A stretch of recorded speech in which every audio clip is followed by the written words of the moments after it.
Tere tulemast Nova stuudiosse, Katri. Tere. Tere. Kust tuli sul mõte teha oma loovtööks laul? Mõte oli mul juba algklassides, kui ma laulmas käisin. Ja see mõte tuligi teoks siis 8. klassis ja mõtlesin, et ma teen ära.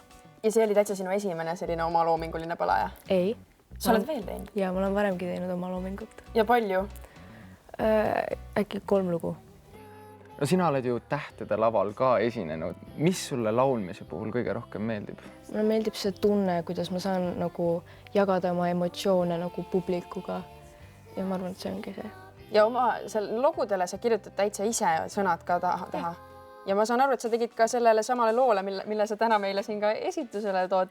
Tegid sellele ka täitsa ise video ja stsenaariumi sellele videole. Räägi sellest natuke. Video ma siis filmisin Tallinnas, Pitkolli tornis, Kumu siis koridorides ja siis Tallinna botaanikaaias. Sa oled siis tõeline multitalent, laulad, mängid ukuleelet ja teed veel videoid ka. Oli sul mingi suurem tiim taga? Tegid sa kõik üksinda? No muidugi abiks oli mu ema, siis videofilmija Jaanus Lekk, minu endine lauluõpetaja Külliki Levin. Millest see lugu räägib? Mõtetes rändamisest, nii nagu mina rändan nendes mõtetes.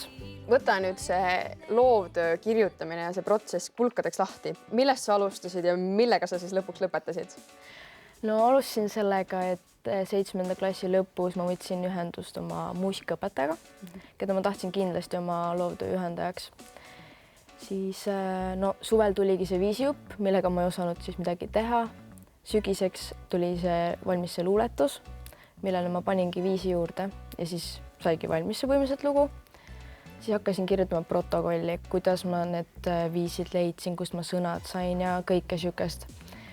Ja siis ma hakkasin mõtlema, et kuidas teha muusikavideot, et ma hakkasin stsenaariumi mõtlema.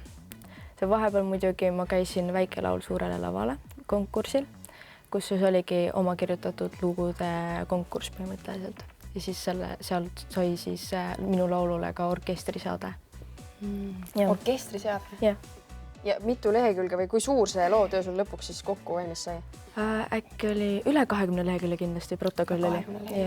Nagu üks korralik ülikooli magistrit või bakalaureuse töö juba. Jah, sest et kuna see oli nagu praktiline töö, siis mul oli vaja juurde kirjutada, ehk siis ma kirjutasin veel oma lauluteekonnast sinna ka veel juurde. Ehk siis see läkski sellepärast nii pikaks. Mis sa loovtöö hindeks said? Jah. No muidugi. Mis need õpetajad ja kes seal komisjonis olid, mis nemad ütlesid tagasisideks veel? Väga positiivne oli, nagu kõigile väga meeldis. Üks õpetaja ütles, et kuulas mitu korda seda lugu veel. Sa võtsid täna meile siia Nova stuudiosse ukuleele kaasa. Me oleme nüüd väga põnevil ja valmis kuulama, et mida sa enda loovtöö jaoks kokku käivitasid.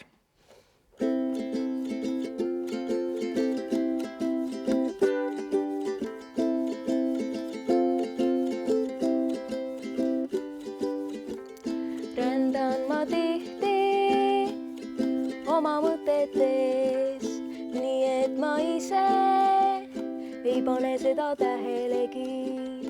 On see siis mõistlik või on see mõttetus, seda ei tea mitte keegi.